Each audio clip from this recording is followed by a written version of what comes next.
A very good morning to you. Welcome to the Morning Brief right here on Channels Television. I'm Jeffrey Uzama from the nation's Commercial Nerve Center, Lagos. I'm Kayode Okikiolu. Good morning and welcome to the program. Well, it's a bright day right here in Lagos. I don't know how the weather is for you, Kayode. What's going on? Well, the weather is a bit calm, Jeffrey, I must say. It looks like it may rain or may not. You can't predict these things, well, as the weather just goes by. But something struck me this morning, Jeffrey. It was an experience I had on my way to work. I just got into a taxi. I was headed to work. And, you know, my taxi driver slowed down at a point. I think it was after Area 8 Bridge, just before you get to the Obasanjo Junction behind Automatic Car Wash. Those who live in the nation's capital should know that area. He just stopped and he looked at a woman who was jogging. And he said, it looks like she has just been robbed. And I looked back. You know, I was trying to get my head in the show. And I looked back and I saw this woman. And then just a few meters away from her down the road, there were two men on a motorcycle. They were motioning to leave. Well, he was watching, so I think he noticed that they had just robbed a woman. One of the guys jumped on the motorcycle and they were about to leave. And then they just rode off. And you could see the woman, she was shaking. She was taking an early morning, jog, as a lot of people like to do. And she was shaking. She was still trying to get herself. She was looking at her body, wondering, where have I been hurt? Because it looked like she had to run for her dear life. And I think they caught up with her and threatened her with a knife. It looked like she had blood stains on her hands, but she was just trying to check where she'd been hurt. So we asked, do you need us to take you to a hospital? She said no, that her brother's house was just close by. But she was just trying to check frantically where she had been hurt. It didn't look like she was hurt in that sense, but she was wondering where the blood came from. And it was just really sad to see that happen in the nation's capital, Abuja. It wasn't dark, Jeffrey. I'm talking about 30 minutes ago. It was bright. I mean, and you could see some men from, I think, the automatic car wash peeping through the fence, wondering what had just happened. This happened in the nation's capital in broad daylight, and it leaves a very, very sad taste in the mouth. You could see bruises on her knees. Perhaps she fell when she was trying to walk. But that is not something you expect to see in the nation's capital at a time like this, in such, a busy area in that sense. So this is a call to the police, security operatives, to the FCT minister, to ensure that security in the FCT is beefed up. We heard reports of another jungle justice event yesterday, Jeffrey. So I don't have exciting news from what I experienced, I must say, and it's really sad that happened just moments before we caught that, Jeffrey. I can imagine that particular experience, and I'm sure she's still terrified and traumatized. She's just, when you hear the nation's capital, this is where everything is in terms of the centerpiece, the power center of our country. And we've had this incidence of insecurity, and I know that some measures have been taken, whether they are strong enough to deter these elements who have infiltrated the nation's capital to stop this madness. That's the least we can call it. We do not know. And it's just quite painful, because if you've ever experienced being attacked, being robbed, I've experienced it before. 2 guns to my head, one in front of me, one to my side. It took me seconds to realize what was going on, because, I was in this particular vehicle and thinking that every one of us were all normal human beings, not knowing that 3 persons inside that vehicle out of the 5 of us were robbers, including the driver. And then when I wasn't cooperating, not because I didn't want to cooperate, but because I didn't realize what was going on initially, and I saw gun to my face and to the left side, I think, of my ear and all of that. But, it's quite a shocking experience for her, I'm sure. And these things, when they happen, stays with you for a very long time. But this is more like a message to the authorities in the FCT to step up their game. As much as there's high level of landscape transformation, which is undeniable, there has to be a lot more to do to make people feel safe. because if you look at the Abuja as it is, you know, beautiful, evolving, a lot of construction, big ups to the Honorable Minister of the FCT, who is very passionate about facelifting and infrastructure development. I think that is something no one can actually debate over. But besides that, the sense of safety and security is even more important right now. So that besides all of this, let's not say that it is in the state capital, in the nation's capital, I should say, that criminals will want to run people out of town. We've seen things improve, because remember, Kaide, remember during the time of Muhammadu Buhari, when these ones were literally terrorists, terrorizing the nation's capital, but that has tapered significantly. We've not heard that for a long time. Now it looks like petty thieves and criminals across board, either robbing people or invading estates and all of that. So something drastic and serious has to be done for this to stop as soon as possible. So the message is, if this is happening in the nation's capital, what happens in other parts that are not as safe as it is? And that should not be at all, as far as this is concerned. But we hope the message is clear, because people have been complaining and something drastic needs to be done. Measures have to be created. And it's going to be part of our conversation when it comes to policing locality. But beyond what happened in the nation's capital, and quite a sad experience you had this morning, I can imagine, maybe we'll head out to what played out in China. I've not seen that level of aggregation of power outside the United States like I saw. So this is the Chinese army. They came in their full force. Some are calling it a show of force. Some are calling it all kinds of names. So Xi Jinping, the North Korean president, was also there. Russian President Vladimir Putin. So all of the elements that don't want to see the U.S. face-to-face, or the U.S. doesn't want to see them face-to-face, they said, okay, perhaps this meeting was because of issues around tariff. But their 80th, I think, anniversary, and they're celebrating it. And if you know China, if you have one, they have 1 million in excess. How are they? Oh, Jeffrey, in fact, that sent a message to the American president, Donald Trump. He said that, well, they were expecting me to watch, and yes, I watched it. You know, Trump, the way he is, he just says it, and he sort of sent a subtle message, says congratulations to all of them for conspiring against the United States, because you had not just the Chinese president, Xi Jinping, of course, it was well choreographed, but you had the Russian president, Vladimir Putin, and the leader of North Korea, Kim Jong-un, also joining in that celebration. So some see it as show of force, but it's more like show of strength in that sense. And you saw laser weapons, nuclear ballistic missiles, giant underwater drones.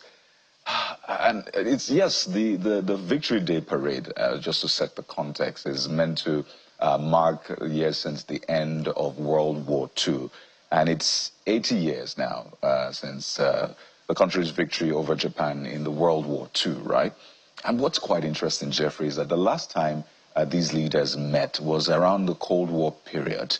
And it's been said that at that time, the Russian government, USSR, was like the most powerful, the richest at that point. China was still struggling, you know, was shut from the world. Of course, it was a challenging period for them. But fast forward to 2025, China now seems to have the upper hand in terms of economy, even military-wise. Russia, of course, still struggling with war with Ukraine, and almost like the world is against Russia, at least the Western world in that sense. And you have North Korea, has nuclear weapons, not that rich in that sense. So you wonder what exactly is playing out. We've seen the Indian leader, of course, also meeting in recent times with these leaders, and it just points to the fact that, you know, the global power dynamics is shifting, and it looks like it's shifting faster than America can keep up the pace with. But what will this mean in the coming days, in the coming weeks and months, is another thing entirely. But Jeffrey, what a show of strength. Please do not ask me what is happening back here.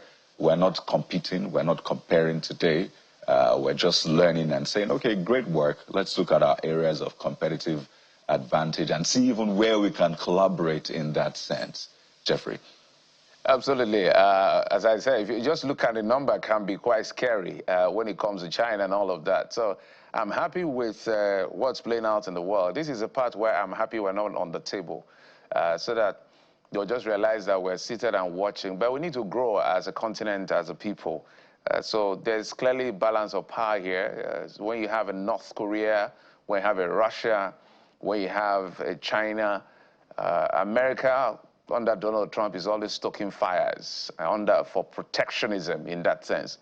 So they are also saying, well, if you can go wild, we can go wild, wild west. So however you want to bring it down, whether it's trade or military, we're ready at any point in time. So let's respect ourselves as far as the issue of power is concerned. But as you said, we hope, for me as a person, and maybe every other African, we're wondering. And the truth, Kayode, is the fact that I believe that until you have economic power and military power, you will never have a seat on the table, which is why we have just been crying every day.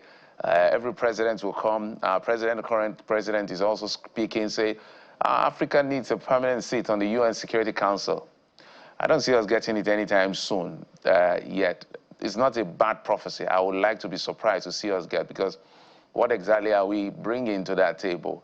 But there's an argument that a lot of the insecurity that happens, happens around Africa. For instance, there's the one in Ukraine happening outside Africa. There's the one with Hamas and Israel.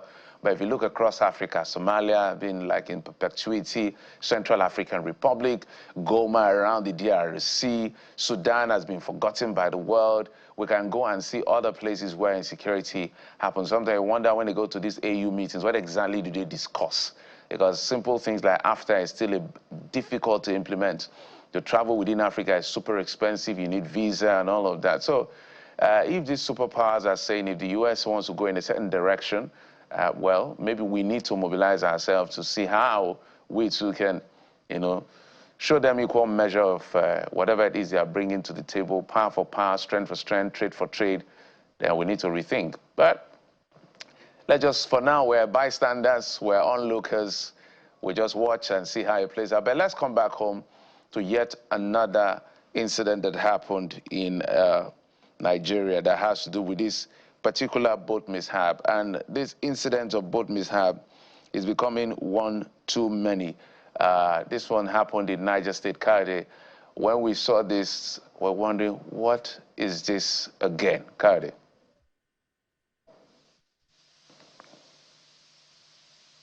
And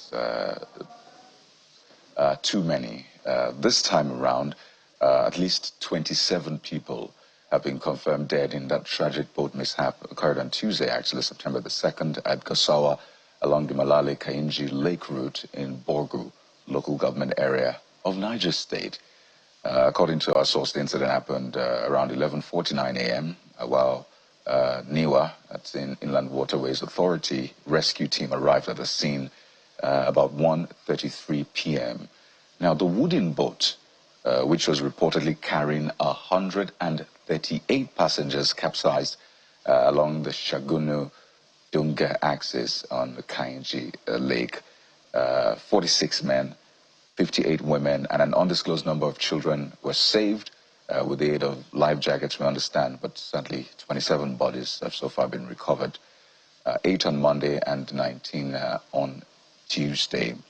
So that is the latest update that we have for you from that sad incident that occurred in Niger State. But 138 passengers on a wooden boat.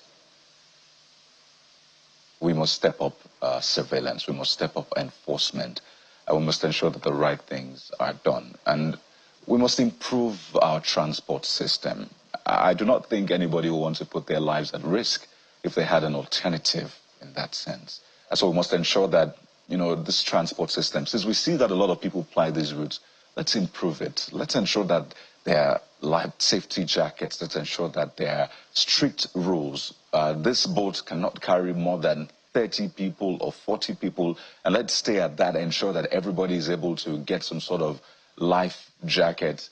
Now, a lot of people will talk about costs and the rest, but if we think hard enough, if we're able to innovate, then these problems are surmountable. Rather than have sad events happen time and again. Come on, we need to do better. We need to do better as a government. So this is calling to Niger State, the authorities, to ensure better enforcement and ensure that we think outside the box, innovate to make travels safer. It's very, very unfortunate. We hope that the local government authority, I don't even want to go to the states. This is where local government needs to play a very critical role. We can't be losing our people to things that are avoidable. This is clearly avoidable. Simple things like, I don't know what to call it, but we generally call it a life vest or a life jacket, if you will. Whatever local type they can create, if cost is the problem, so that we don't have this death on our hands every other day, it has to be done. Then the number of people on the boats, how many people can the boat actually take, is another kettle of fish. So there's a lot and these things are quite simple. Just simple things to be done to save lives.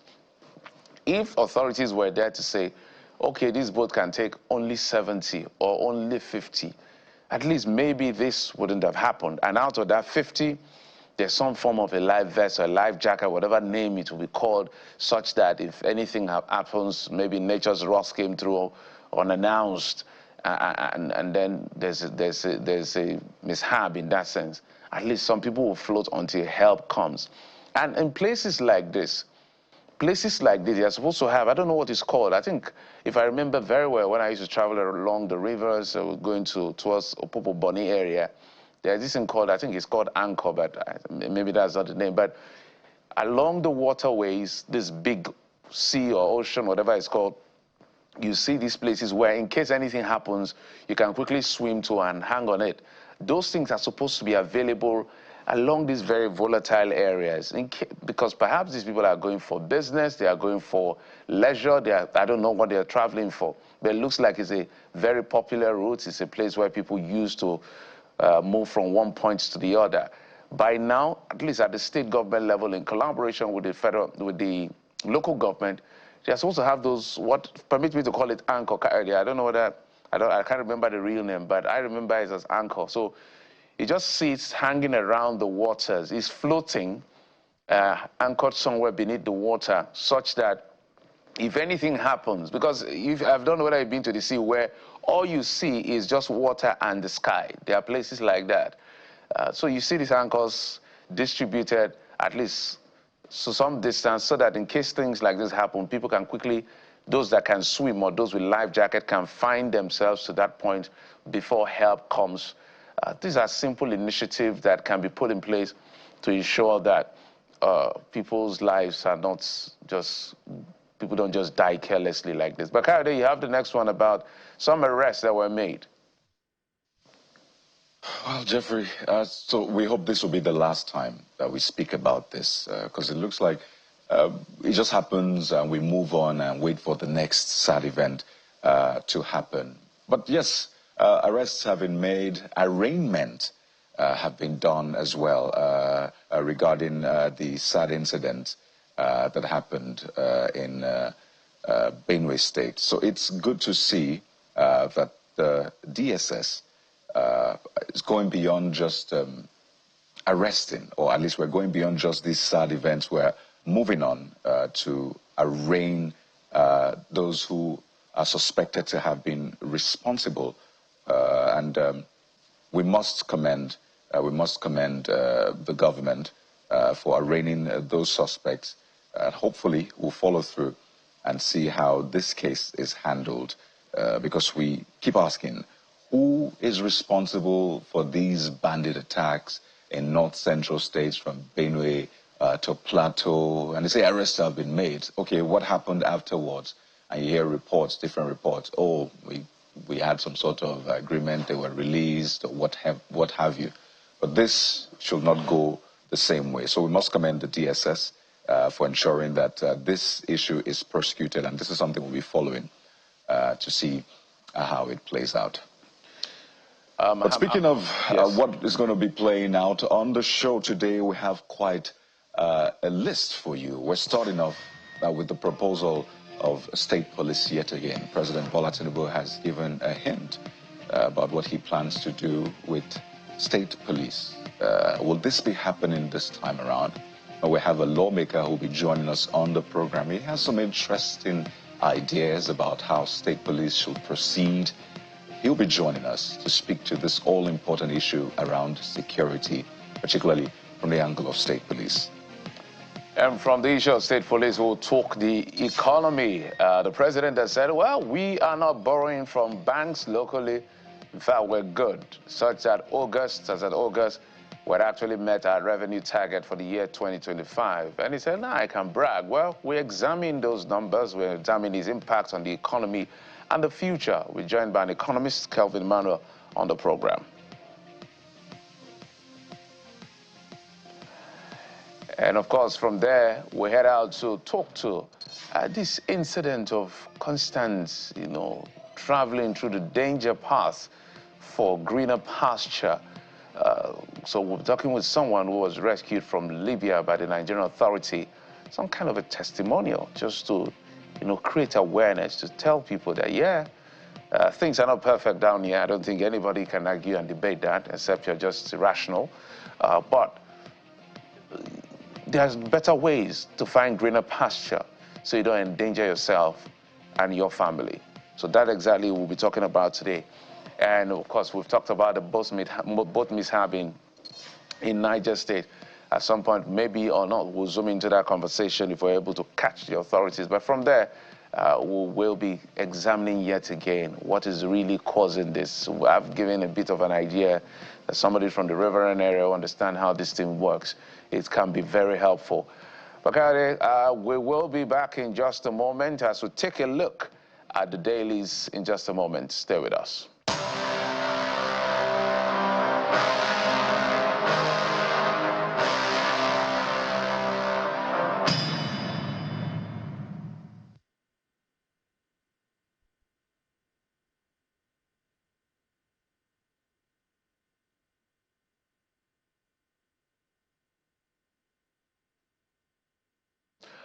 Okay, let's tell you what the papers are saying. A couple of the papers. We're going to take a look at, I think, 4 of the papers.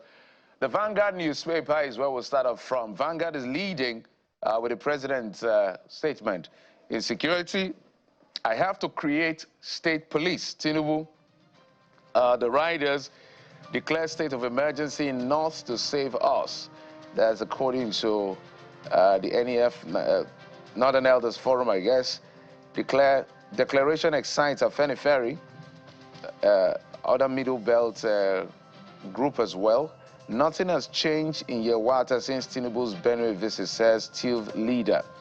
Nations must link security with good governance to check terrorism, says Defense Minister. Wants operationalization of ECOWAS standby force to be pursued with renewed vigor. So that's how it is leading this morning, the Vanguard newspaper. The commentary around state police has been in the works for a very long time. At some point, it looked like it was in the hierarchy of the pecking order, and then some of the politics of it, the fear around it, consumed that conversation. The major fear was the abuse, potential abuse by governors and politicians who, when we see what they have control over, in fact, the ones they don't even have control over, we see how they strangle the system, things like local government administration, things like the lack of independence of the state legislature. So people had raised concern to the effect that if you put police in the hands of governors or the state government, this is a big gun in their hand to shoot down opposition.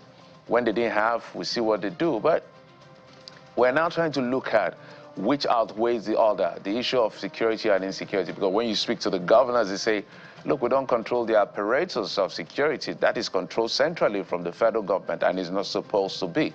In fact, there is supposed to be proper decentralization from the states to perhaps the local government, or what they call community policing. So the president haven't seen what has played out so far, and having made promises, because there was a committee set up, governors were involved, and a lot of the governors, literally most of them, gave a nod to the issue of state police to say, we need to control our locality. The argument is always that They understand their terrain. They understand how to mobilize to secure their own spaces. So that argument seems to be getting merit in the eyes of the president and everybody who is in the authority to make this decision. A lot of people have been clamoring for this, but there must also be that balance. On the merit side, I think it's very okay for us to begin to think about state police so that the local authorities from the state level and the local government level stop giving excuses as to why they can't protect their own people. But in going forward, if this is agreed to and, the constitution is amended to that effect, we should also be prepared for abuse of the state police. I don't think we'll be naive to think that politicians will not be reckless with state police. I don't think any person should be naive. None of us should be naive. I don't think we are naive. We know that politicians will want to abuse, let me use my word carefully, state police. But not because of, we should not because of that and run away from state police.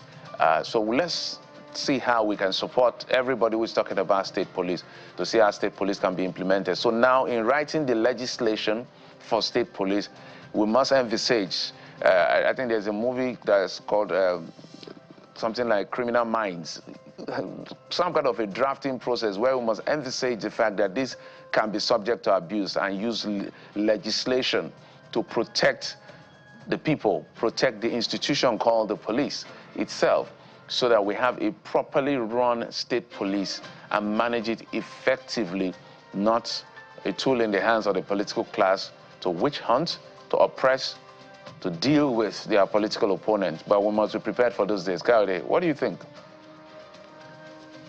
Well, Jeffrey, it's been a very thorny conversation, naturally, and we'll try to unravel, the different issues on the show today. It's very interesting that The Guardian also leads with the same or similar issues around state police, saying FG reopens debate on state police as Tinubu declares readiness. That's on the front page of The Guardian newspaper today. So it's almost a perennial thing. An administration comes, there's a lot of conversation, lots of activity, only for it to fall through. This has happened time and again. Almost successive administrations go through this. So will it be different this time around? We'll wait to see page 6 of The Guardian newspaper. But another interesting matter may catch your attention today, and it's about the ADC faulting Tinubu's charity plan for a national library. So the Tinubu here is the wife of the president, Oluremi Tinubu, just in case you're wondering. And, she had put up a video saying she's going to celebrate her birthday. And instead of people giving her gifts and all of that, what she wants, because she says that education is dear to her heart, what she wants is that people should instead support the National Library, which she says she wants to take up as a pet project. But ADC is saying, well, we don't think so, because the National Library is a national project, right? And it's not been completed. So the government, the federal government, should take responsibility for it rather than the wife of the president calling for donations to complete it. So it's a back and forth of sorts. Do we seek donations, make a charity to have it completed, or do we have the federal government budget funds to complete it? What would it look like? Would it then be a public-private partnership if these donations are made and all of that? But one thing is clear, and I think we mustn't lose sight of that. We need a national library that is functional, that national library to be functional, because it says a lot about how much we value knowledge, education, and the rest. You could go around the world and see how much premium countries, states, even local governments pay to libraries. I mean, libraries are like very lovely places in those parts of the world. So it's a little wonder that they're able to make giant strides when it comes to innovation, technology, because they pay attention to things like that.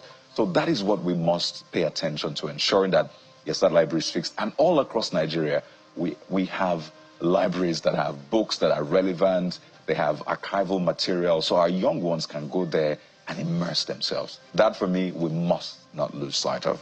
But that's the front page of The Guardian newspaper today. Yes, we mustn't lose sight of it. Libraries, not just the way you hear the word library these days is only on campuses, and that shouldn't be. We should have a national library, and I hope that this National Library will be digitalized in such, not just hard copy books, but there will be segment for digital content. The world has evolved beyond what it was before, and we have to look at it. Whether or not she can build it or use our pet project, well, maybe the lawyers will be able to know what can be done in such instance. I don't know what the law says concerning all of that, so that we don't run foul of it, whether she can donate, or that has to be done by the federal government, or it has to be donated from our own pet project to the federal government. All of that, maybe the legalese will be able to interpret so that it doesn't look like a personal agenda. This is a national library.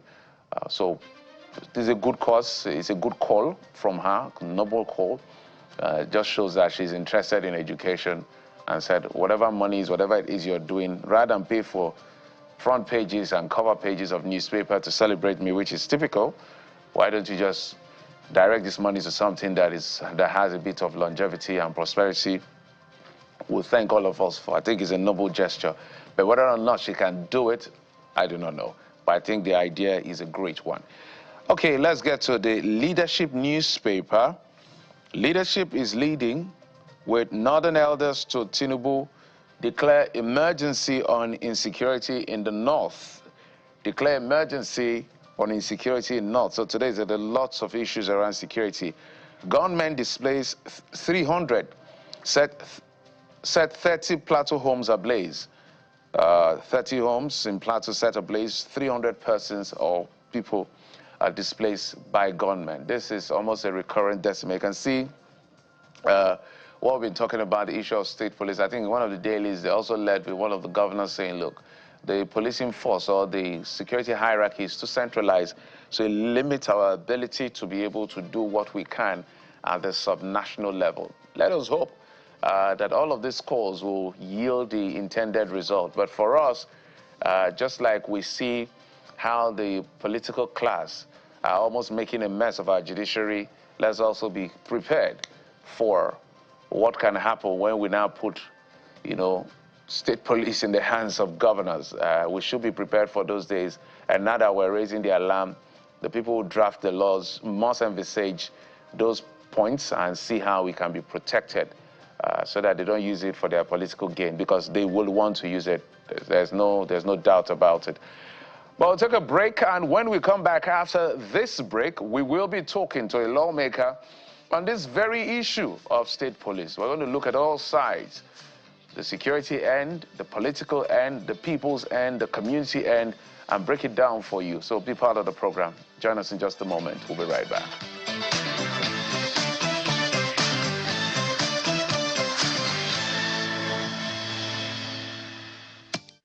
We're back at the state police debate yet again. It looks like President Bola Tinubu has given an amber light, maybe a green light, depending on how you're interpreting the statement he made when he met with the Katsina state governor about state police. Like, you know what, I think we should do this time around. But we have a lawmaker who's suggesting a way to approach this, saying, how about we start in phases? Let's start somewhere, and then we can build it up. We're joined on the program this morning by Honorable Chinedu Obika, who's a member representing Amak Buhari Federal Constituency in the nation's capital, is right here with us in Abuja studio. You're welcome to the program. Yeah, good morning, viewers. Thank you for having me. It's good to have you on the program. You have suggested a way to scale this up. You said that, how about we start with the FCT, see how it works, and then we can build it up. But before you speak on that, I want to ask you, generally speaking, about security in the nation's capital, Abuja. You're expected to be a man of the people, being their representative, so you feel their pulse on different issues, security being one of them. I personally witnessed, the aftermath of a robbery this morning. A lady was jogging, and I shared the experience earlier on the show. She was taking an early morning jog, just around 6:30 or so. And then she was robbed by men on a motorbike. I think they threatened her with a knife. I think she had to run. She fell. And all of that. This happened early in the morning in a central area. This has happened in the hinterlands. And let me just quote the area. After Area 8 Bridge, before Obasanjo Junction behind automatic car wash. Yeah. That happened this morning. I witnessed the aftermath of it. I spoke to the woman. And then yesterday, there was an incident of jungle justice, I think around Mabushi area, if you probably heard about that too. So what exactly is going on first in the nation's capital? Are you concerned about the security situation? You see, Kennedy, the truth is this. When the idea of Abuja was envisaged, the plan was for about 3 million people in total. And the city center, which is the phase 1, is to accommodate about 230,000 people, residents. Today, that's not the case.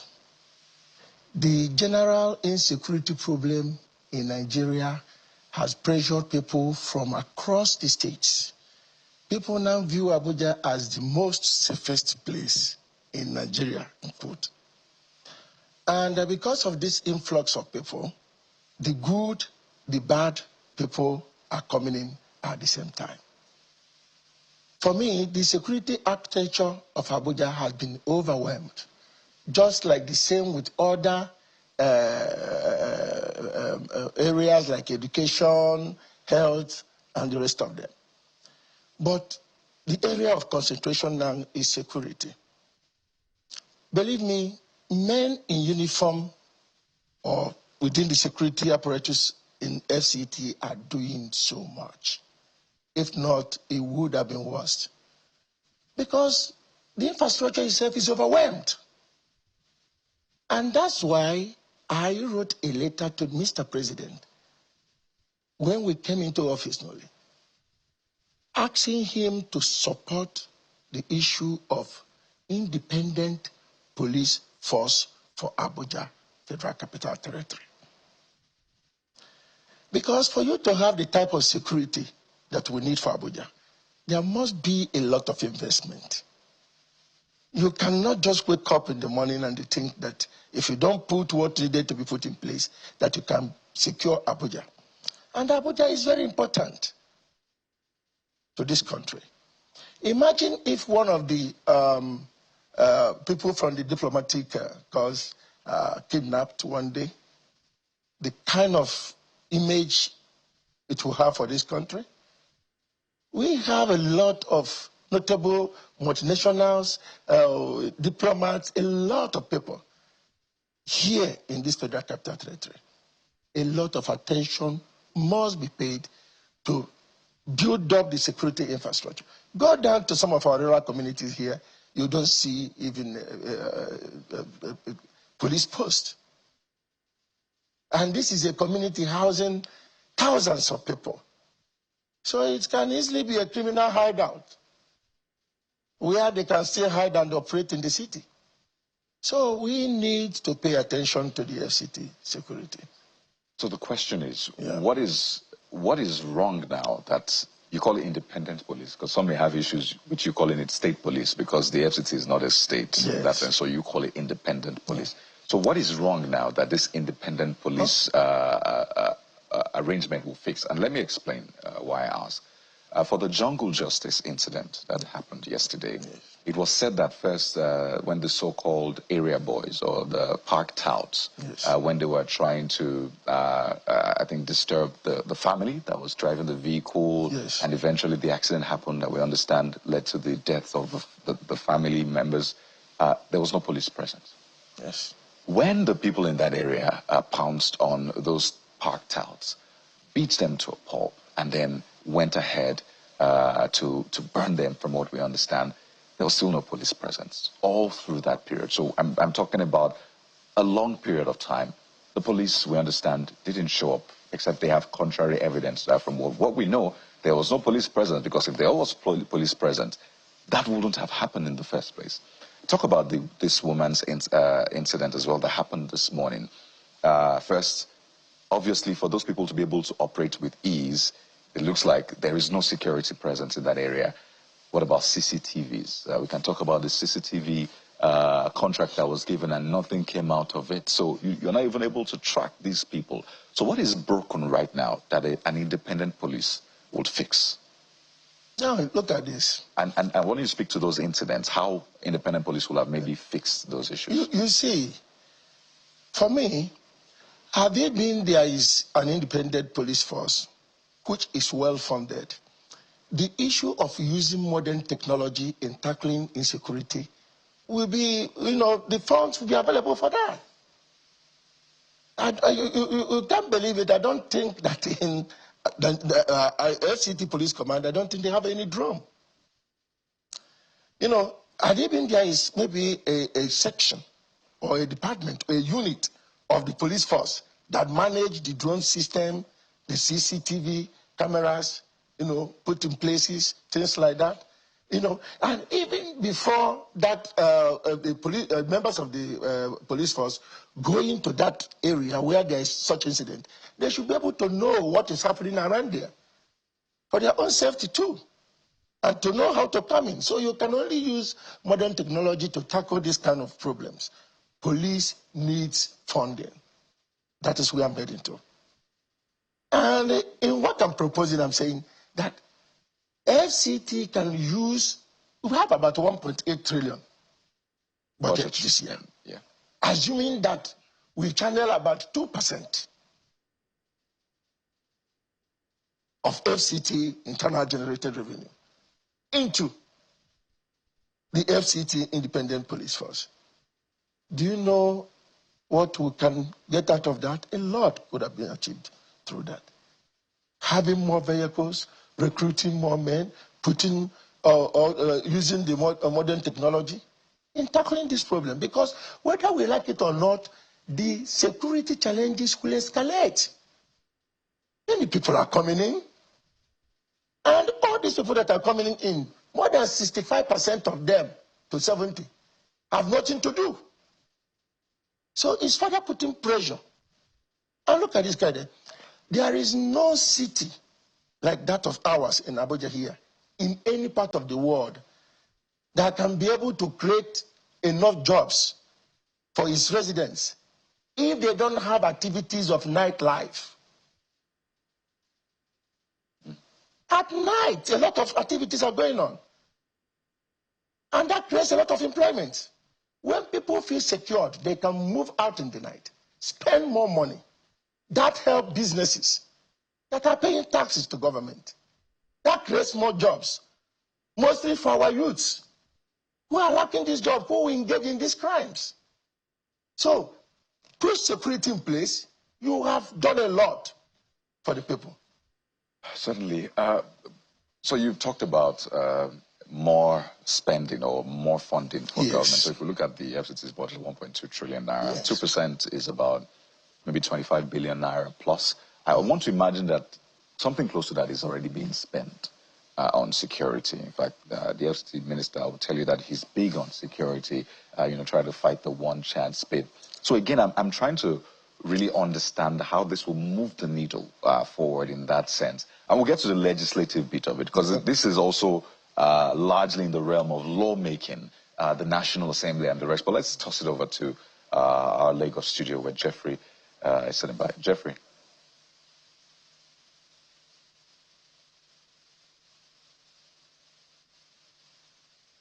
Let's begin from the very last point my colleague Kayode spoke about in just a moment, which is where some of us are very interested in. I don't think anybody is in doubt as to the importance of state police. We've seen it in other climes, how it works, how it functions, how efficient it is. And then we know the peculiar insecurity challenges we face and the complaints by the governors and the subnationals to the effect that they really do not know or have much to do. In fact, when the FCT minister was governor, he used to say that they are not chief security officers, they are just chief security officers by mouth. They're actually chief logistics officers because they provide the vehicles, they provide some other things that the police needs, but control, nah, not them. So let's begin from how we intend to protect ourselves against the political class now that it looks like this green light is coming from the leadership of the country that state police has to be as far as is concerned. If we're going to backtrack, but I want to go ahead first. Because if we sit here and say politicians will not abuse state police, I think we'll be very naive. So how do we go around managing state police such that it is used for the intended purpose? When it eventually happens, we don't know when that is. Is the question turned to me? Okay. Yes, it's for you. You're the guest. Look at this. Let's see it from this perspective. Now, I think the two areas and that we need to focus on, and that will be done through legislation. Let me use Abuja, because I'm talking about Abuja now. That's my area of interest at this point in time. Mr. President, by constitution, is the governor of Abuja. The National Assembly is the legislative assembly of FCT. So we don't need the two-third majority, the two-third state assembly, the two-third of the state assembly in Nigerian's confirmation before we can enact the law that we put FCT state policing in place. I am suggesting that we use FCT as use FCT as a pilot state to initiate this. If we, through legislation, make the FCT police independent when it comes to funding, that is number one. When the police need to get their money from the governor of the state, that is when such influence of the governor dictating what the police chief or his men will do for that. That is number one. Secondly, we focus on the issue of the appointment itself. This will come with the wisdom of the 360 members, putting heads together to know how we can guide it that such powers will not be abused. But if we get it right in the terms of funding and get it right in the terms of appointment, I think that fear of what the politicians will use such powers to do will be out of place. Somebody like me, I am from Labour Party. I should be worried as being an opposition. Why am I even talking about state policing? But already, Mr. President is in charge of Nigerian police force. So it's the same thing to me. It's just making it possible so that the FCT police can have more funding. That is what it's all about, so that we can secure Abuja as a federal capital city. You have heard what they said this morning that is happening. About 2 months ago, I went out to see my in-law in a garden here in Abuja around 11. And after I finished having a meeting with him, I left before him. 2 minutes away, he was driving out of the garden. His vehicle was snatched from him, and that was the end till today. So there is so many insecurity issues that is happening that is not even being reported in Abuja.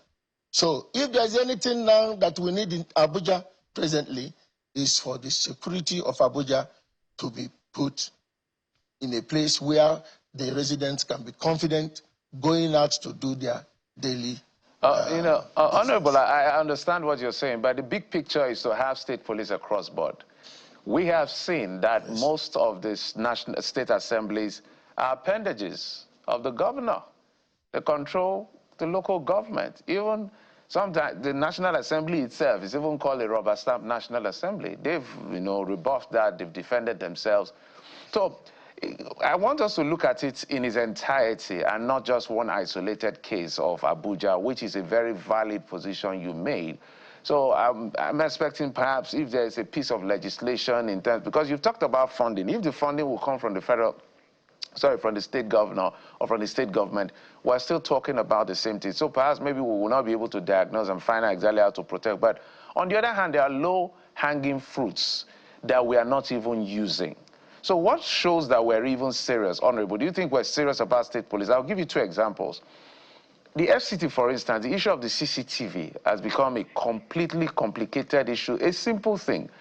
FCT should be one of the, FCT and Lagos should be filled with CCTVs everywhere, literally, because of the importance of these two places. Second, how many of our policemen are wearing body cams?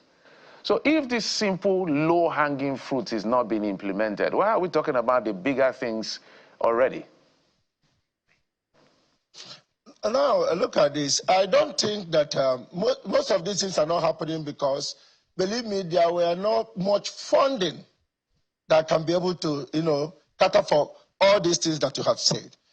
If you go to a place like United States and you look at their police, a member of their police force, maybe what he will be putting on, both the cameras and everything, if you check it, it's runs in millions. So how much of that do you think that we can be able to provide now in this country, funding-wise? But I think if we have an independent police force, Kayode was saying that FCT minister has spent so much money on the issue of security. Yes, but look at this. Most of the times, we politicians in the office used to provide what the member of the police force don't really need. But if you have an independent police force, the funding gets down to them. They know what they need. What they need might be CCTV, and we are giving them vehicles. What they need might be forensic machineries to help them to, to solve their case, and you might be giving them something else. So that is the difference. The difference from what the governors spend in supporting security sometimes is not effective because the major equipment required is not what they are given. Sometimes it's what they benefit from. Maybe if what the eyes can see, okay, we give the LCT police command maybe 200 vehicles. Let me tell you, like you were saying here, you will find out there are some certain things that might not be in the public that the members of independent police force can put in place that will help the security situations in Abuja.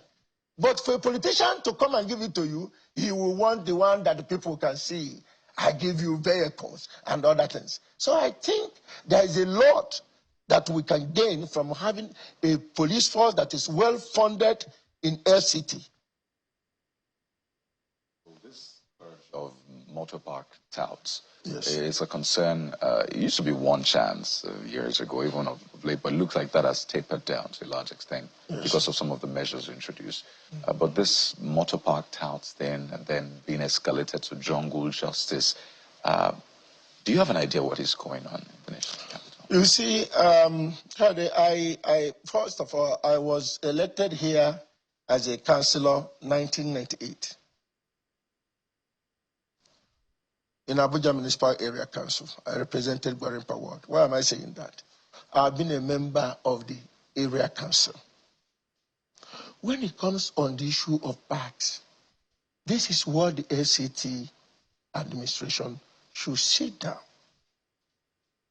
with the area councils in FCT.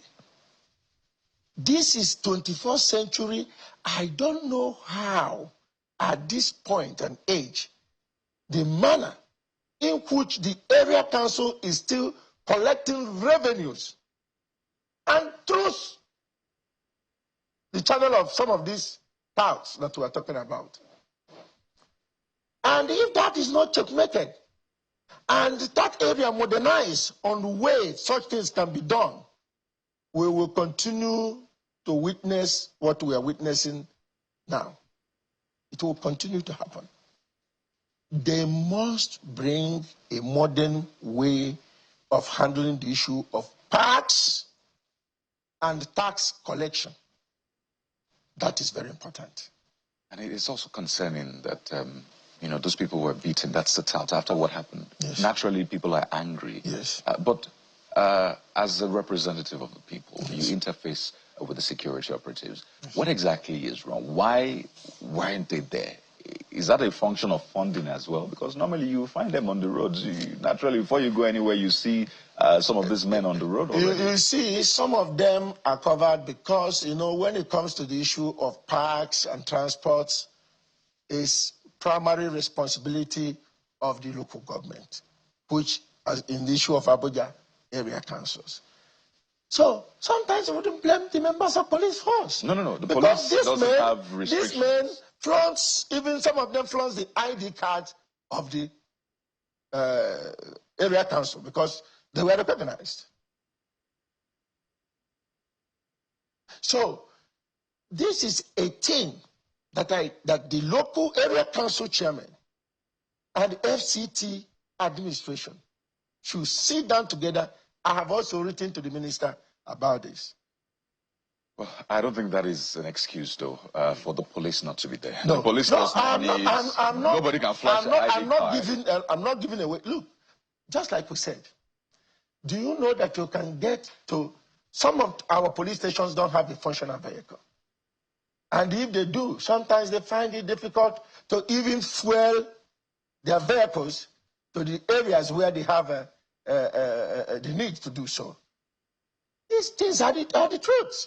I think state police will solve that. State police will solve that. Because we have... At least, if anything like this happens, within 3 minutes, there should be a police presence within that vicinity. Well, we hope that we're able to sit down and really fix this once and for all, particularly the funding bit. Funding. Because if you have states that are still struggling to pay minimum wage and all of that, if you add the burden of solely funding police, how will they handle it? But some states say they are able to. So we need to look at those figures, look at the numbers, the projections, and be sure that we do not have a disaster on our hands. But we wish you the best with this crusade. It looks like you're not going to back down. So we'll see how it also plays out in the National Assembly, because you will need the National Assembly to look at your own proposal. And you know, there's something you said, that FCT is not a state. Yeah. If you go to section 299 of the Nigerian Constitution, it recognizes the president as the governor of Abuja. It recognizes the National Assembly as the legislative arm of Abuja. And the last court ruling that we had said Abuja, and that 299 also said that Abuja is to be treated as if it were a state. As if it were a state. In the time of administration and the political participation. And that's why I went ahead again to also be part of those who are advocating for FCT Legislative Assembly. Well, Honorable, we're totally out of time, but I just want to say that, to be clear, it doesn't look like much will change. Because that will then mean that the president is still in charge of the police in the FCT, which he already is anyway. So I don't know how much that will even change in the first place. It will change through funding. We build more police stations. We put more modern technology in, tackling insecurity, drones, CCTV cameras, funding more vehicles. But the president will still be the one in charge of the police. Of course, because he's already in charge. He's the commander-in-chief. No, do you know what it is for one man to be Inspector General of Police of the whole nation? There's a commissioner of police. There's commissioner of police. But now, can you imagine when that commissioner of police have full authority, just like the Inspector General of Police, and is operating only in the Federal Capital Territory. He can put more energy, more attention, and everything that he requires to get Abuja secured. Interesting times we're in. Honorable Chinedu Obika, we have to thank you for your time, your proposals. We hope you follow it through. Of course. Across. As a member representing Amak Buhari Federal Constituency, speaking on this state police proposal, but given the FCT slants to it. So we'll wait to see how other state governors also respond to this. But that's the segment on state police, but clearly not the end of the conversation, something we're following through. We'll take a quick break now, and when we return, the president made some statements about the nation's economy recently, and there have been lots of criticism about the data to back that up. In fact, people are fact-checking the president. We'll step into that in a moment. Please stay with us.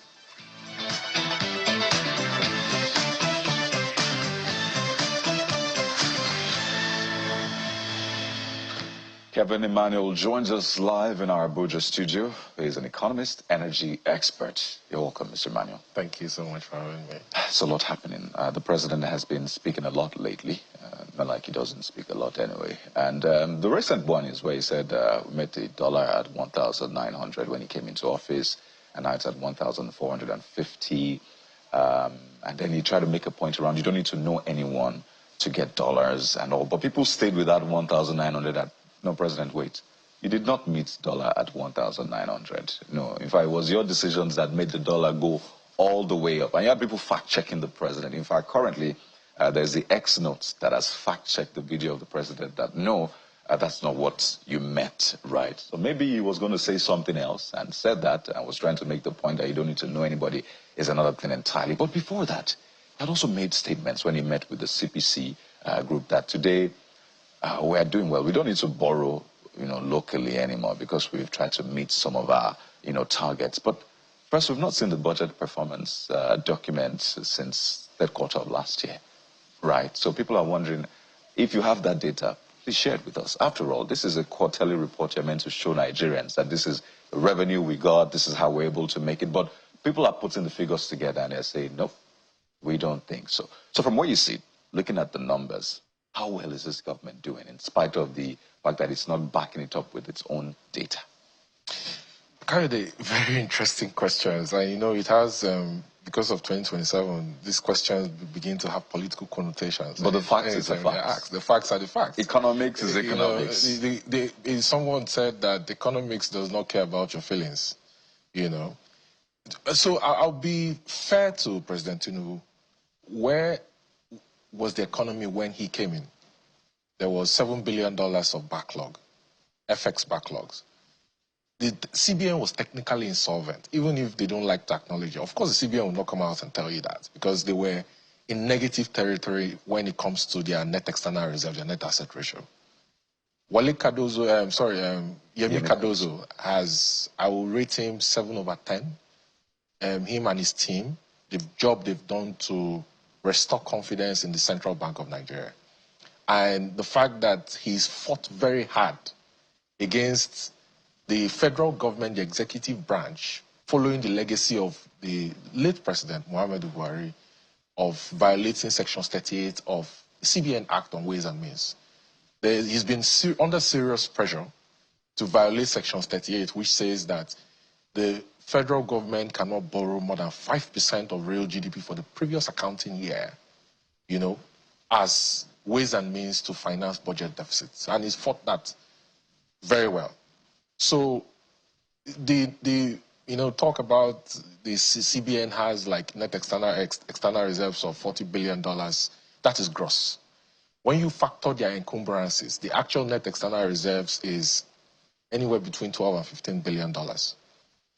The principle in central banking globally says that you should have net external reserves that are equivalent to your imports for at least 1 calendar year. So President Tinubu came in, you had your black market premium, which was the difference between your official rates, which is your pegged rates, and the black market rates, which is your real rates, the rate at which transactions and obligations are actually funded. It was over 30%, okay? He came in and there was a subsidy. Petrol was selling for $197. The regulator claimed that Nigeria was consuming 70 million liters per day, which is disputable. And I've constantly said that they don't have actual empirical data to back that assumption up. You had a system where they moved from DSDP, direct sales, direct purchase, to vendor financing program. They were swapping Nigeria's crude for imports of PMS, and they couldn't match the equalization volumes to actually verify Nigeria was consuming what they were consuming. So President Tinubu had a choice then. He had a choice to actually go to the Ghana route and say, Nigeria is technically insolvent, we can't meet our debt obligations, therefore we will default on our debts. And it would have, led to serious economic ripple effect that would have been worse than what we have today. He decided, however, that what he will do is he will devalue the Naira, and then remove petrol subsidy, And, you know, then I supported it. I still support it because I believe in principle. The principle of it was the right decision. The action it took, even if not well planned in terms of the effect on Nigerians and the social nets to ameliorate the direct impact and suffering that Nigerians went into, you know, considering that food inflation is over 40% in most parts of the country, you know, it spiraled. But it stabilized the macro. Now, there's a distance between macro stability and nano impact. Nano impact is what Nigerians feel on a daily basis. The keke rider, the POS operator, the kiosk owner, the small business owner, the nano impact. Now, the fact that the government has not done well in fiscal prudence, right? In showing Nigerians the example that, look, we're asking you to tighten your belt, right? We also are reducing the size of government and showing that we're not spendthrifts, okay? Has not really given them that moral high ground they need to explain to Nigerians to be patient. Right? So the reality is that despite the fact that the president is saying they are not borrowing from local banks, the fact remains that the government is still, you know, having DMO issue debts for treasuries, for bonds. You have local and international debts that takes up a major chunk of the budget. Debt servicing for 2025 Appropriation Act is 15.8 trillion. And the government has to borrow 13.3 trillion to finance that deficit. So the president is saying that they've raised 20.6 trillion non-oil revenue for 2025 and is met its target. Is right, you know, for the first 8 months. But the question is, the deficit is another 34 trillion. Where is it going to come from? Considering that NNPC is not bringing in the dollar receipts that is expecting. Very interesting walk back you did to tie to where we're at right now. So you sort of gave them some sort of kudos and then knocks as well. But Jeffrey, over to you now. Yeah, I'm happy that Mr. Manuel has laid that quite a balanced foundation because the challenge has always been the compounding effects to the man on the streets, which if, for instance, you look at the macroeconomics and just 2 pointers to the effect of stability. So we can say in excess of 1,500 plus, so 1,500 in excess of 30 or 40 naira to that effect.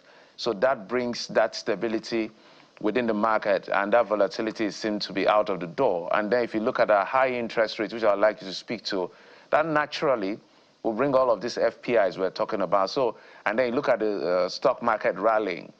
So some people will say, oh, rallying because of this external monies, also the performance of the companies, posting profit, that means more money for government. So it looks like on the government end, there's a lot of inflows coming in, both for stabilization, both for project delivery. But why do we always have that challenge of the nano elements that you talked about? This has always been a constant, recurrent decimal. Why?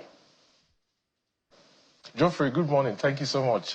Very good question you asked. So, you know, there are 3 primary areas, you know, that really drives the economy: inflation, interest rates, and exchange rates.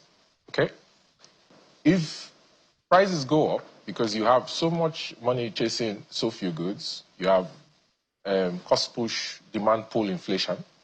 By the way, you know, I've always said on this show that I don't believe the numbers that Nigeria Bureau of Statistics bandies around inflation because of the, you know, model that goes into calculating inflation, you know, for food, energy, the baskets that they adjusted for energy, and they reduced energy from 20% to less than 5%.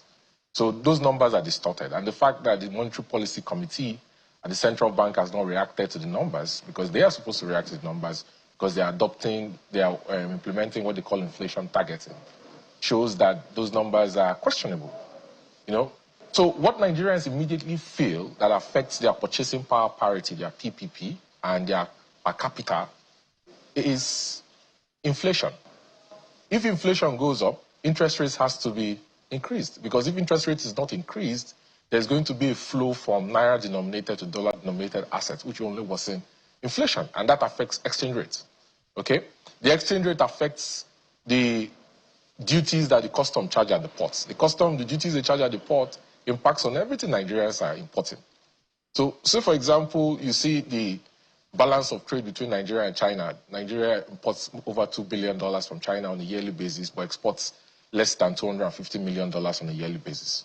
You see that distortion. Everything you're importing from China, everything you're importing from America, you look, for example, at the price of cars over the last 2 to 3 years, is doubled or even tripled in some instances because of inflation and because of exchange rates and the impact it has had on importation duties and all of that. Now, you come back to interest rates. You come back to the fact that one of the NESG just published a business index, and they noted that at the top of their survey, businesses say lack of access to financing is their most persistent challenge to doing business in Nigeria. Who is going to borrow at 35% commercial lending rates to do business in Nigeria today? That's why you've seen a flight of requests from bank loans, traditional bank loans, to commercial papers, working capital that companies borrow from the debt capital markets through platforms like NG Clearing and FMDQ. Okay? Who is going to borrow at that interest rate? Because it's prohibitive. So the immediate work for the Nigerian government is, how do we reduce the cost push and demand pull buffers to bring inflation down so that you can readjust interest rates back down and readjust cash reserve ratio, which is the highest we've ever seen in the history of Nigeria. Cash reserve ratio went from 14% in 2014 to 50% where it is today. And there are rumors that the Monetary Policy Implementation and Technical Committees might recommend that the MPC increases the cash reserve ratio further up. So the reason why the Nigerians on the streets are not feeling the impact is because this trifecta of inflation, interest rates, and exchange rate are the real drivers of the economy and the purchasing power parity index that affects the per capita income of Nigerians. And the government is not focusing on the buffers that will decelerate it. All right, there's another part that will interest a lot of people I would like you to speak to. I've been observing the president. So, for instance, I can see he's a capitalist by his economic direction. I can see he's very great at optimization. That's why I see all of the taxes and all of this revenue. But the big question is to productivity in terms of, yeah, we've seen some numbers because we're annualizing around 1.3, 1.4 for a period of time in terms of our crude oil production. Talking about FX earnings now. Now we have crossed that 1.5, thankfully. But productivity is always a problem. Optimization is one of his greatest strengths. Now, the reason I'm bringing this to the fore, there are so many, since the tax laws were passed and then it will be implemented from January.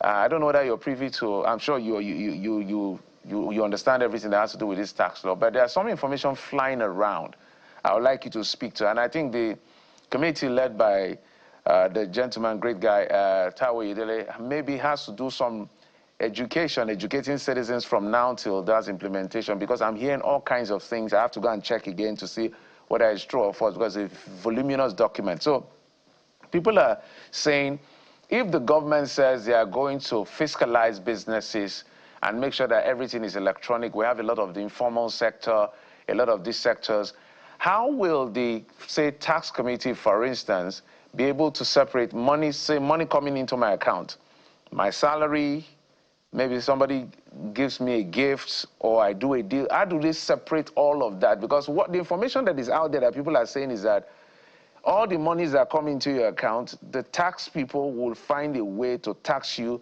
if it's not properly structured. Maybe you help Nigerians out once and for all, so that the gift and their income is not taxed, and they go to ombudsman to begin to fight the system. So maybe you provide some clarity before we get back to the macroeconomic conversation.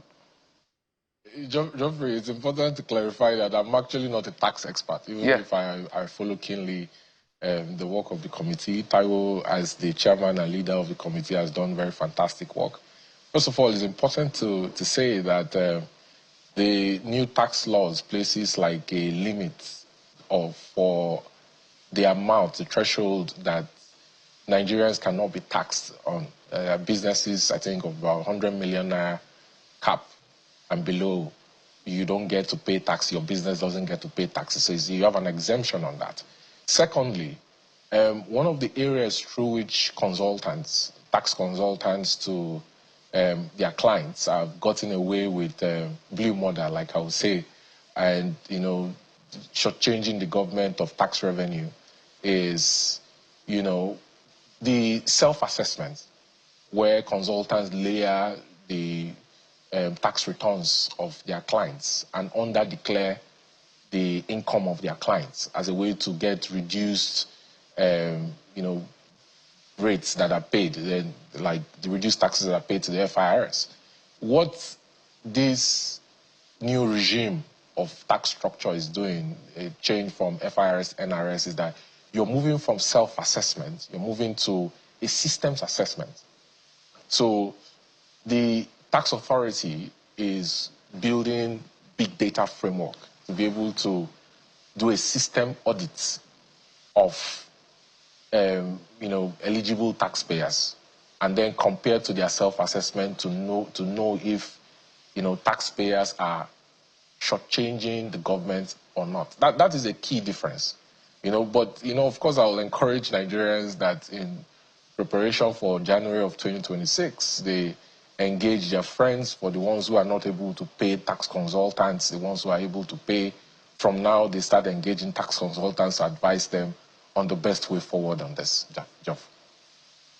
All right, maybe let me throw it back to Okayode, who has more questions for you. All right, so the big question is, where do we go from here? Or what does the future look like?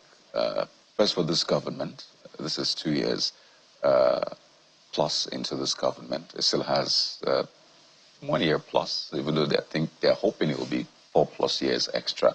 And it's been said that we have gotten to the lowest, and the only place to go from here is up. So what are your predictions if we go at this rate?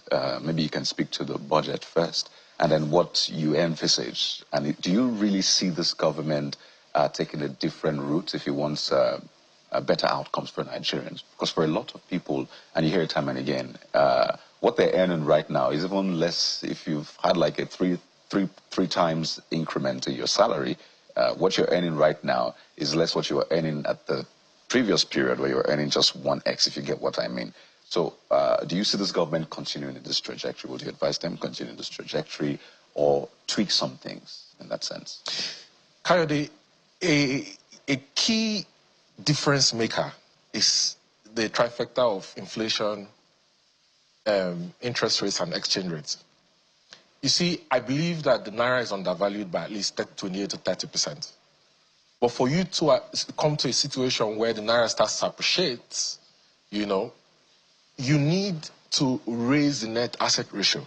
Just a moment. So you think the Naira should be 1,000 to the dollar? No, the Naira should be somewhere around 1,100. 1,100. That's the fair value of the Naira. Okay. But for that to happen, so, you know, I'm a bit surprised that State House is saying that the Naira stabilized at 1,500 Naira to a dollar, considering that the Naira has dropped almost 100% in 24 months. And you've practically eroded the spending power of Nigerians. You need to raise the net asset ratio. Now, how do you raise the net asset ratio? Kayode, OPEC has Nigeria's quota at 1.5 million barrels. Today, as we speak, the independents, okay, members of the Independent Petroleum Producers Group, IPPG, are ramping up, especially Renaissance. You can see Renaissance has come to sign revised agreements based on export parity price for supply of gas feedstock to the likes of NLNG. They have the capacity to raise production. But will OPEC raise Nigeria's quota?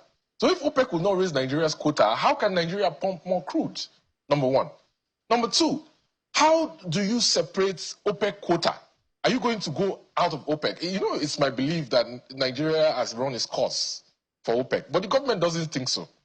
Are you going to go out of OPEC, or are you going to delink your OPEC quota from your domestic crude intervention stock and say we're going to devote a 1 million barrel production that will not leave the shores of Nigeria, but that will be devoted to domestic refineries based on sections 109 of the PIA?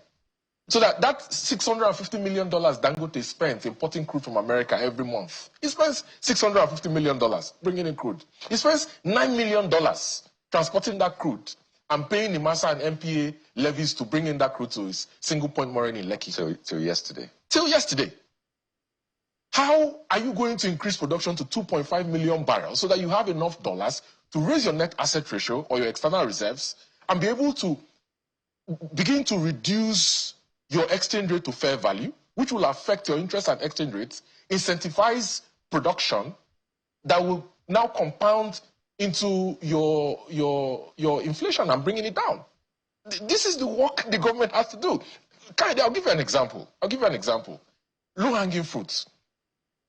Dangote has the urea plant. The urea plant can do $2.1 billion yearly. But it needs 660 million standard cubic feet of natural gas. Under the horizontal structure of gas for supply of feedstock to the plants in Lagos, Dangote is only able to access anywhere between 65 and 70% of that. So it means that he can't maximize full value. He wants to raise to 9 million tons.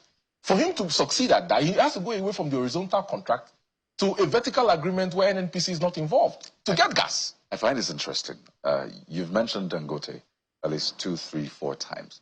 But don't forget, we have Port Harcourt refinery. I'm going somewhere. We have Kaduna and Warri. Have you lost hope? Because you didn't even mention them. Because you had refineries, but you've only mentioned Dangote. What's going on? Have you lost hope? The EPC for Port Harcourt refinery was submitted in October of 2019. In 2021, Melek Yari, the former GC of NNPC, got fake approval to raise money through a for sale agreement or resource-backed loan. They raised money from Afrexim and some other partners. They allotted $1.5 billion for Port Harcourt refinery. I've seen the EPC sheet for Port Harcourt refinery. The EPC sheet was inflated. And I say this with all form of humility and authority. The EPC sheet was inflated. By how much? But I've seen, because I've looked at it and I've spoken to experts around the world, EPC contractors, items 4 to 5 times. The rehabilitation of Okrika Jetty, for example, what was allotted was $20.8 million. How do you do a rehabilitation for a jetty? $20 million to build a brand new jetty. It's even too much to build a brand new jetty. So the question I have is, can NMDPRA show us a sample of the product from the refinery to show that C5 was not mixed with naphtha? From the Port Harcourt refinery? From the Port Harcourt refinery, number one. That's before it was closed? Yes. Can you send independent auditors to do an audit of the crude distillation unit and check to see if they have a catalytic reforming unit, considering that that refinery was not built to refine and distill to PMS level? So you support Mr. Ojulari's closure, or at least the decision to say, let's pause for now? Those refineries are dead. But an important point Nigerians have to understand is that it's not in Ojulari's power as GCE of NNPC to mandate for those refineries to be sold. Those refineries are owned by the federal government, and the National Economic Council on Privatization has to sit and approve and issue a memo for a sale. And so far, the body language of the NEC is they don't want to sell it. They are obsessively attached to it, considering that those refineries are consuming more than 100 billion naira on a yearly basis in costs that is taken from NNPC's retained earnings. Before we wind down, so what do you want to be done? Close it and then sell it off. One, he has said we're looking to get a refinery to handle this. So I imagine it's going to be some sort of arrangement. So it's not entirely off our hands, but it's still not our headache in that sense. So what are you proposing? Bayo Ojulari, as an expert that has had more than 30 years experience in oil and gas, will not support continuing to pump in money to a dead asset that is not revived, that you cannot revive. But as the GCO cum politician that he is now, to survive his position, he has to bend to the will of the village. And I've always said, and I'll say it anywhere, privately and publicly, I'll say it, the State House should leave NNPC alone to function as a business. There's excessive control from the State House. Privatize NNPC and send NNPC to the markets, to an IPO, and allow the markets to run it, and collect your dividends and taxes. Simple as that. Simple as that. And I'll also add, Kayode, NLNG. the value attribution for NLNG has to be revisited. 36% of the revenues for selling gas goes into transportation costs, compared to about 8 to 10% in other parts of the world. Right. The prices for gas from the producers to NLNG shareholders has to be reviewed to align with export parity. So you have to look at that value attribution framework, look at the withholding taxes, dividends, and the corporate income taxes that comes to the Nigerian government. You know, there's a lot to cover, particularly because the leadership says they're under attack. You wonder who's trying to attack them or get to them.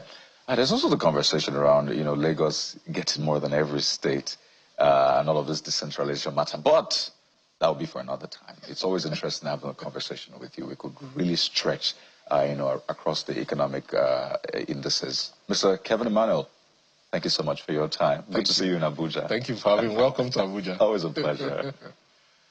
Well, we could go on, but at least we've tried to touch on some of the major issues that affect the nation's economy. Don't worry, tomorrow we'll continue on this. But we'll take a quick break now. The situation in Niger State and that issue around irregular migration takes our attention next. Stick with us.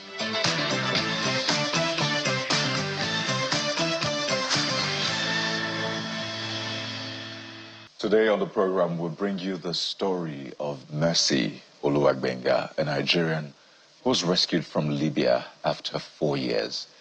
She has spoken partly about her experience. But Mercy, good morning. Welcome to the program. Yes, sir. Thanks.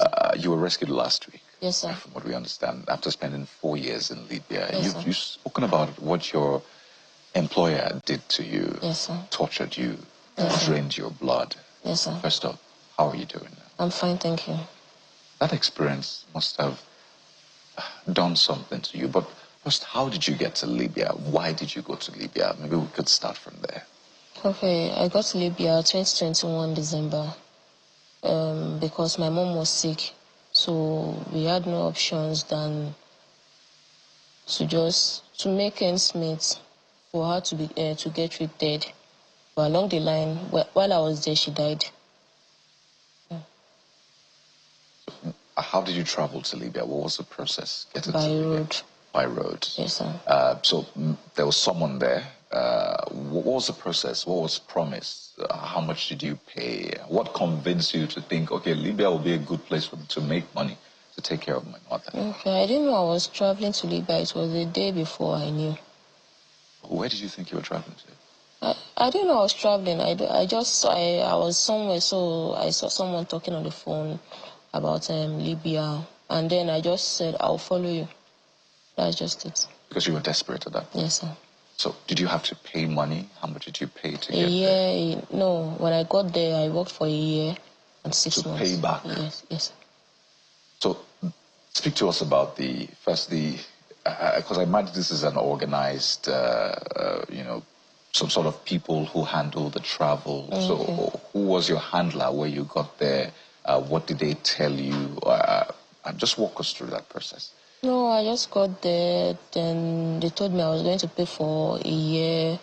And it was actually a year and 4 months. But I had issues where I first worked. So that was why it is a year and 6 months. So I got there. They said I'll be paying them for a year and 6 months. And I said, okay, in as much as after that I'll be getting paid my own money. And I said, I'm fine. Who is the point person? Who is the handler? Who is in charge of all of that? Do you remember? There are different. So it's not just one person. Are they Nigerians or Libyans? Yeah, you know, they are Nigerians. The Nigerians, yes. Living in Libya. Yes. So speak to us about your experience. Being tortured, blood was drained from. Yeah, yes, sir. The last place I worked, at first they were okay within 3 months. And the first month, I asked them for my salary. They said until their dad comes back, it was their dad that was supposed to pay me. Then the second month, the same thing. When he comes back from Saudi, he went to Mecca. So I said, my salary, they said, no, the dad is going to come back the next month, which is the 3rd month. And in my mind, I was like, okay, at least they are saving the money for me. I won't be able to spend it anyhow. But during that period, I was able to go outside. Like, I was able to go, they would send me to the market to get them something. So I was free then. It's just that I didn't collect my salary. But the third month, their boss and their dad came back. They're all Libyans? Yes. So their dad came back and they started locking the door.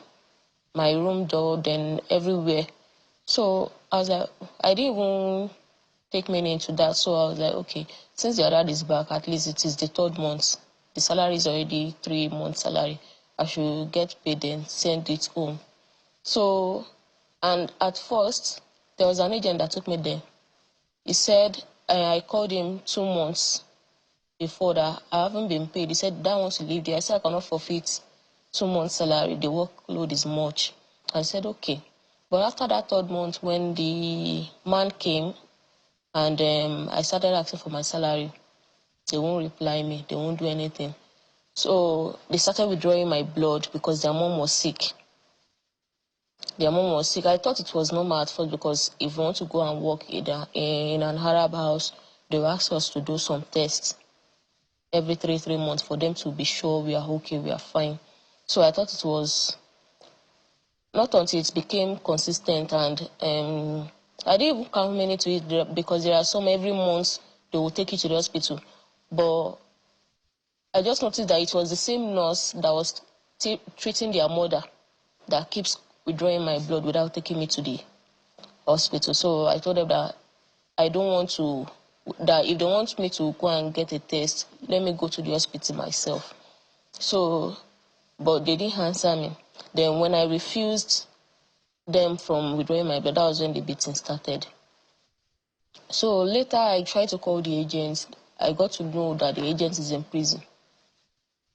The agent that took me there. But they started beating me if I refused and all that. So there was a day I tried to run because there was no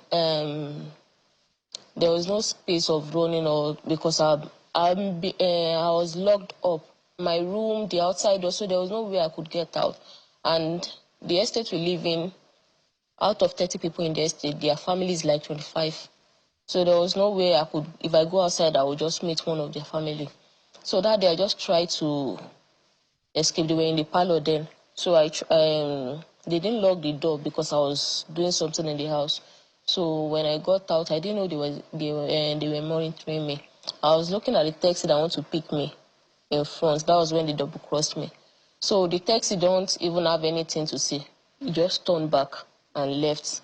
So that day they beat me and I fainted. And when I woke up back, I told them I want to call. And during that process, I had phone with me. So every month they wipe my phone. And there are sometimes they take, every month they change my SIM card. So I don't have a stable SIM card. The only reason they allowed me use phone is because I was taking care of their mother, their sick mother. So maybe when they go out, only me and the mother, they want to call. So it went on like that till I posted a video. I sent a video out to someone and the person posted it. That was when Mrs. Abike Dabiri got to see the video. And from there, they got my tickets and I was able to come back. My colleague is in Lagos and he would like to also speak with you. Okay. Okay, it's just heartbreaking to hear your story, if you can hear me. Let me find out a few things. So when you say they beat you, what do you mean by they're using their hands? What exactly were they using? Yes, their hands, sir. Okay. So in that place where you were, do you have like a community? What I mean community now, other people like you, Nigerians who are there to do work? Do you have like any relationship outside that home you were in? Yes, before I got to the house, I have some relation. I speak to some people before I got to the house. Okay, so when these things were happening, were you able to maybe let them know, or at that time it was no longer possible for you to be able to speak to anyone? Yes, sir. As at that time, it was no longer possible. Okay, let's walk down to the point where the government had to come in. Now, when you finally put out the video, walk us through the process where government finally intervened to take you out of the place and bring you back to Nigeria. Because you say you put out a video, got to NIDCOM activated. What was that entire process like? Okay, the day Mrs. Abike Dabiri called me, I was shocked because I left the house. By that time, I already left the house already. So I already left the house already, and I was at the embassy then. Okay, you've already left the house already. Now, so before I hand over back to Kayode, my colleague, if you were to put out the message, because this is an experience for you that no one should go through, what would be your message to people that are following these routes? Because I know you're going through maybe trauma. It's been a very difficult period for you, so we don't want to, get too deep into all of this. If you have a message, what will it be? No matter the situation you find yourself, do not embark on a journey, because this journey is on a journey of no return. It's either you do or die. So do not embark on any journey to any country for greener pasture. Nigeria is a good place. Just keep thriving and everything will be fine. I mean, coming from that experience, I think that those words will carry a lot of weight for Nigerians. But just before we wind down on this conversation, first, was this matter reported to the police in Libya? Did they take any action? There is no government in Libya. The people in Libya are the ones directing their government. So anything they do, they just do it for... Even the police are part of it. So they just do it for themselves, and there is no government to hold them accountable. Well, they have some sort of law enforcement anyway, so you expect that there's an authority to be able to speak to. Did you try that at all? They don't care about us. Like, even if they are the one at fault, we'll be the ones to blame. Ever since you've come back now, what is your plan as we wind down? What do you want to do now? I just want to start my life afresh and go back to school, because I dropped out before I left. Secondary or university? No, uni. What do you want to study?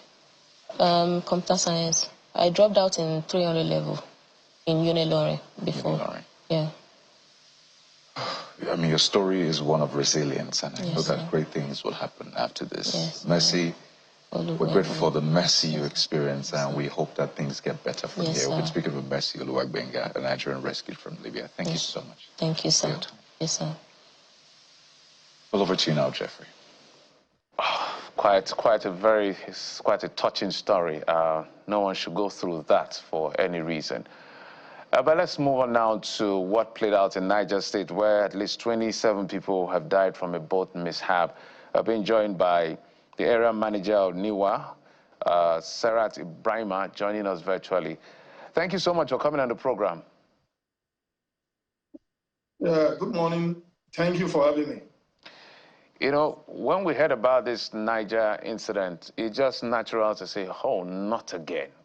So I'm sure you have the briefing, you have the, further detail that we may not be privy to. What went wrong again? Is it the boat was overloaded? Is it nature's wrath? There was a windstorm? What exactly, before we begin to talk about the fatalities and what has been done? Let me first express the authorities' condolence to the people of Niger about this recent boat mishap.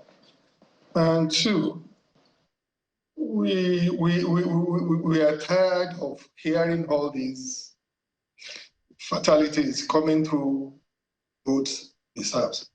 And we are doing all we can as an authority to make sure that things like this doesn't happen.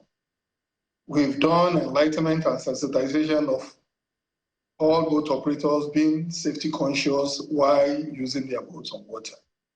We have distributed life jackets to protect lives in case of this kind of accident. But by and large, people don't adhere to the safety regulation that we have put in place.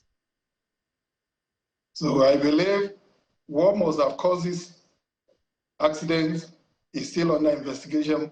But from the look of things, I think the boat ran into a log or a hard object inside the water. That was what caused the accident. And for the people that were rescued, it was due to the fact that they wore life jacket. And for some people who didn't wear, we were told that they attached themselves to the people that wore the life jacket. That was why some of them were rescued. But we are still going ahead with the investigation, and we are still going ahead with the rescue effort.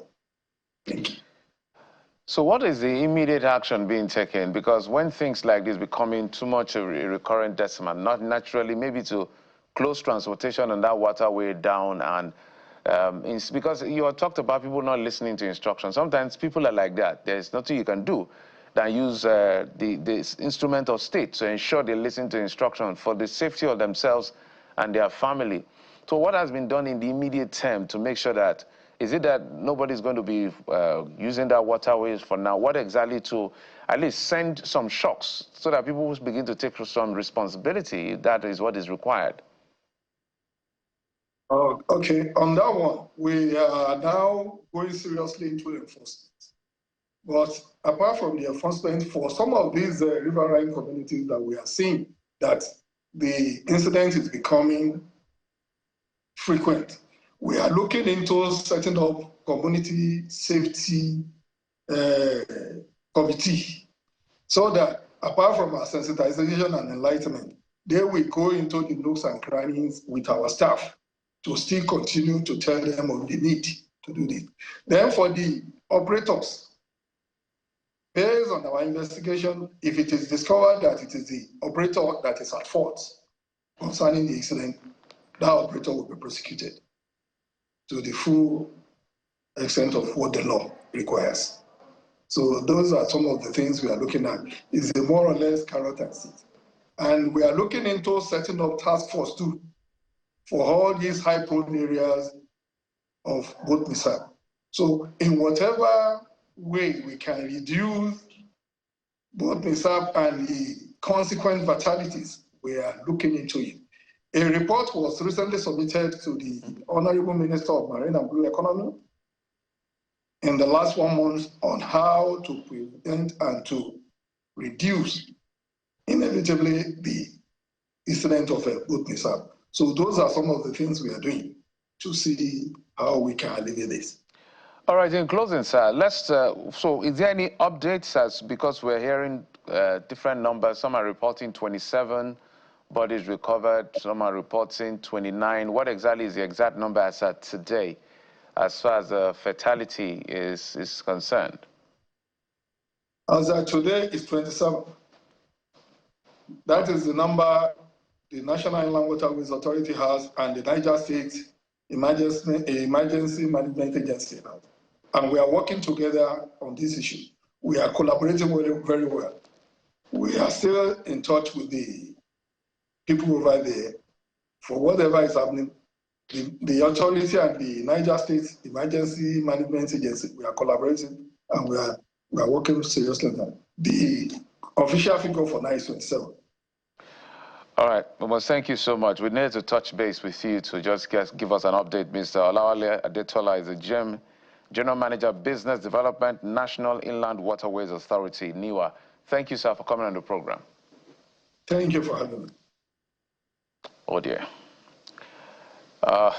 Quite very, very disturbing. This is how we started, Carter, with the issue of Niger State boat mishap. For me, I don't know, maybe some level of emergency decision to say no using of the waterways, and if certain things are not put in place, if you don't want to save yourself, we'll help you save yourself, it's your life, so that people don't die carelessly. But most thank you for your time and company. I'm Jeffrey Uzongo. I'm Kyle Okikelu. Sunrise Daily is next. To have a great day.